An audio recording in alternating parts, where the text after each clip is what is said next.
చాలా టేస్టీగా ఉండే టమాటో దోసకాయ పచ్చడిని ఇలా ఒకసారి ట్రై చేయండి. టేస్ట్ అయితే చాలా బాగుంటుంది. చాలా ఈజీగా చేసుకోవచ్చు. తినే కొద్దీ తినాలనిపిస్తుంది. దీనికోసం ఒక కప్పు పల్లీలని వేయించుకొని ప్లేట్‌లో తీసుకున్నా. అదే పాన్‌లోకి 10, 12 పచ్చిమిర్చి, 3 టమాటాలు వేసుకొని టమాటాలు, పచ్చిమిర్చి వేయించుకున్నా. చూడండి టమాటాలు, పచ్చిమిర్చి వేగిపోయినాయి. 2 రెబ్బలు చింతపండు కూడా వేసుకొని ఒకసారి మిక్స్ చేసుకొని స్టవ్ ఆఫ్ చేసుకున్నా. మన టేస్ట్ తగ్గట్టుగా ఉప్పు, 1 టీ స్పూన్ జీలకర్ర వేసి మెత్తగా దంచేసుకున్నా.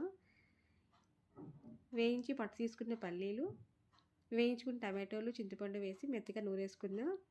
ఒక వెల్లుల్లిపాయ కూడా వేసి మెత్తగా నూరేసుకొని ముందుగానే పీల్ ఆఫ్ చేసి చాప్ చేసుకున్న పచ్చి దోసకాయ ముక్కలు, చాప్ చేసుకుని కొత్తిమీర వేసుకొని పచ్చడి మెదిగినట్టు ఒకసారి మిక్స్ చేసుకొని ప్లేట్‌లో తీసేసుకుందాం. 2 టీ స్పూన్లు ఆయిల్ హీట్ చేసుకొని పోపు దినుసులు, ఎండుమిర్చి, పసుపు, కరివేపాకు వేసి పోపు పెట్టుకొని పచ్చడి వేసుకొని మిక్స్ చేసుకొని సర్వ్ చేసుకుందాం. ఎంతో టేస్టీగా ఉండే దోసకాయ రోటి పచ్చడి రెడీ. మీరు కూడా ఒకసారి ట్రై చేసి